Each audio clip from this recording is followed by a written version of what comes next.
To all those people saying that I got absolutely zero friends, you may be right, but not quite. Actually, I do have a very intimate friend, and it's called MoistCr1TiKaL.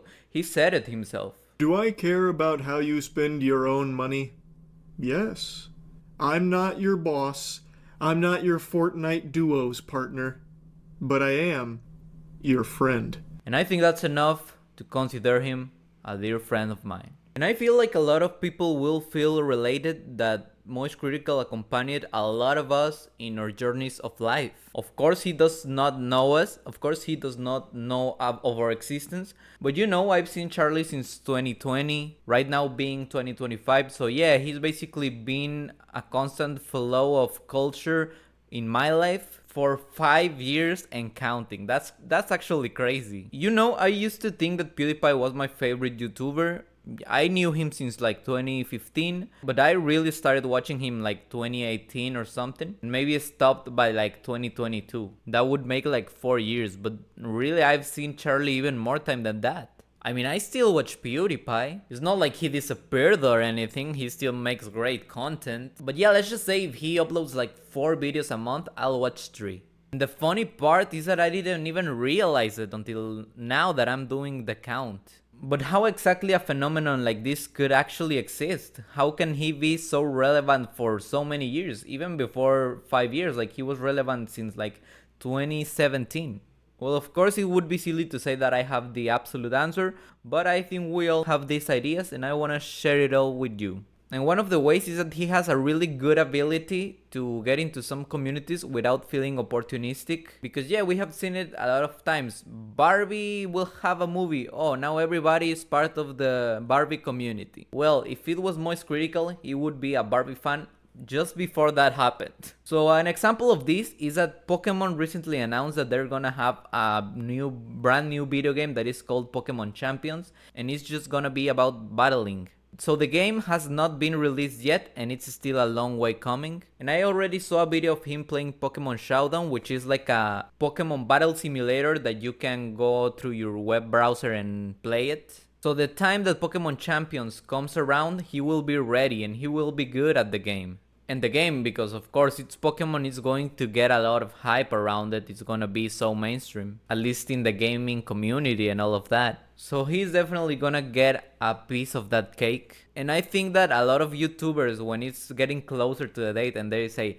okay, this date the game is gonna come out, they will start playing and all of that to get some of the views, but MoistCr1TiKaL did it way before. So he's not an intruder in the Pokemon community, and also it's not in an unnatural way. Like, it's very clear that he actually enjoys it. Like, generally, at this point, I wouldn't even be surprised if MoistCr1TiKaL was banging your mother even before your dad knew her. He's just very early in things that happen in pop culture. That's what I'm trying to get at. I'm sorry about the thing that I said about your mother. It's just a joke, okay? I don't think he would do that. Another example of this would be, well, we all know that the chess community always kind of explodes on TikTok and on all platforms. Like, sometimes chess clips of Magnus Carlsen and Hikaru Nakamura are really popular, sometimes are a little bit low. And as some of you might know, Charlie is a huge chess fan. So yeah, he has introduced himself a little bit into this whole community. He has participated in some chess tournaments made by YouTubers. He even made that magical checkmate to XQC.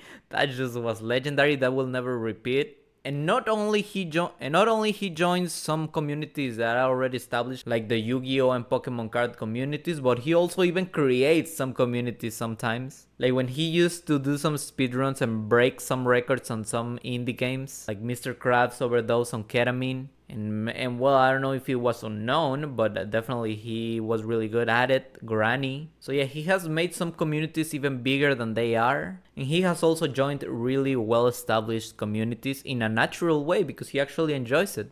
So the communities are not hostile to him. They're like, okay, you can tell that he actually enjoys what he's doing. He's not trying to just get some numbers from us. So I think he's very welcome in these online communities. Yeah, like, I mean, we see him and he's really cool guy. He has a great physique. But you can tell that at his core, he's a nerd. So that's awesome to see, you know? I think we all that consume a lot of internet culture feel like we are represented by this incredible, really cool man. Like, you know how Sasuke from Naruto and Piccolo from DBZ are always aura farming? Well, when we all were a child, we thought we were them, right? We just would put our hands like this. And we just think we look really cool or something. Well, MoistCr1TiKaL is actually what we thought we looked like.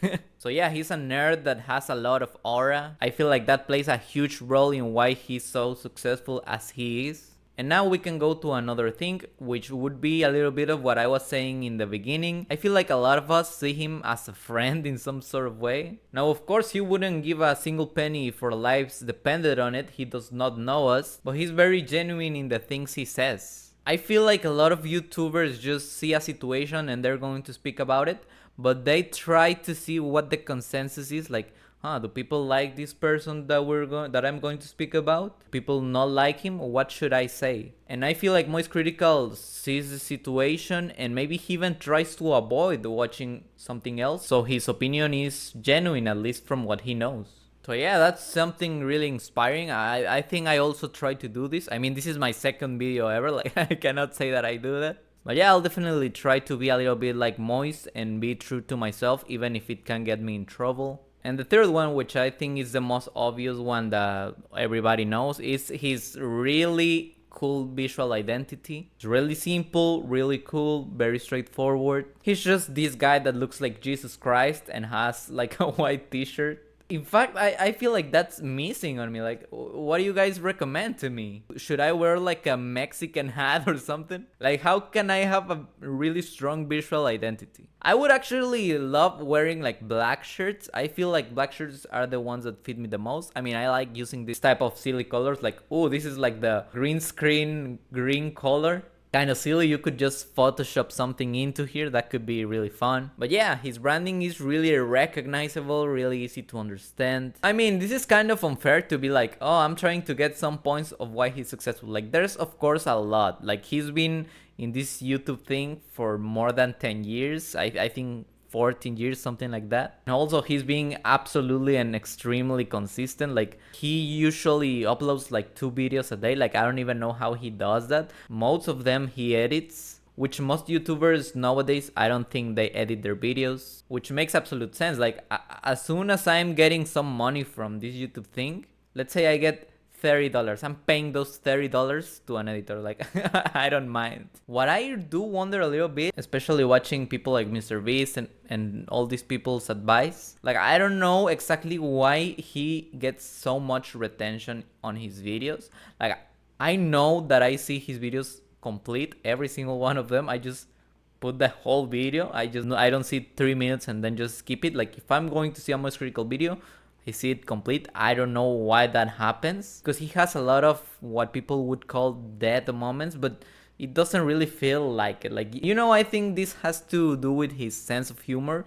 You know, his sense of humor is like really weird, and maybe there's something implicit in there, like, okay, if I don't see the full 10 minutes video, maybe in the minute 9 I will miss the greatest joke ever. Overall, it all comes down to the same thing. I don't want to be like, all the videos about the same topic, oh well, he just has a really unique personality. Like, of course he has, but there must be something more to it. There's a bunch of factors. You know, I actually didn't realize, but I think it really has to do something with the dopamine hit that the videos of MoistCr1TiKaL give you. Because, you know, he never fails in this. You know, if you click one of his videos, you're going to get a really cool and fun intro. Like, he never misses this. This is a rule. Like the video that I put of him in the beginning saying, yes, I am your friend. Like, that's an intro, and he always tweaks it in some really interesting way. I don't know, I'm just rambling at this point, but I think it makes sense in my head. And yeah, I just wanted to speak a little bit about MoistCr1TiKaL,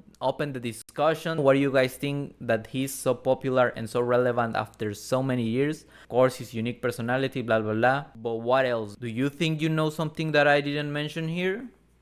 Oh, so you think you're so smart? You think you're above me? Okay, understood. That's a little bit mean, not gonna lie. But okay, Mr. Know-It-All, tell me down in the comments, what do you think he's so popular? I think it's gonna be really interesting reading your comments. So yeah, that's about it. See ya. So yeah, that's about it. Chair. And understand? Because chair in Spanish is silla. Silla, chair. Okay.